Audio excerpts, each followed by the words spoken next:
দীর্ঘ ১.৫ দশক ধরে আওয়ামী লীগ সরকারের শাসনামলে নির্বাচনের বিশ্বাসযোগ্যতা প্রশ্নবিদ্ধ হয়ে পড়েছিল।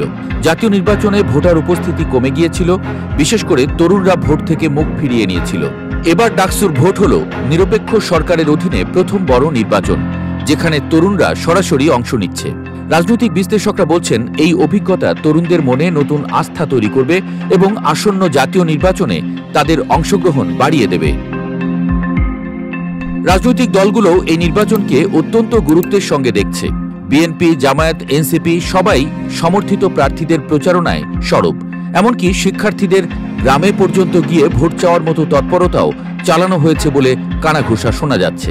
বিশেষজ্ঞদের মতে এই ভোট আসলে রাজনৈতিক দলগুলোর জন্য মর্যাদার লড়াই। কে কতটা সমর্থন পাবে তরুণদের কাছ থেকে, তার ফলাফল জাতীয় নির্বাচনের সমীকরণে প্রভাব ফেলবে।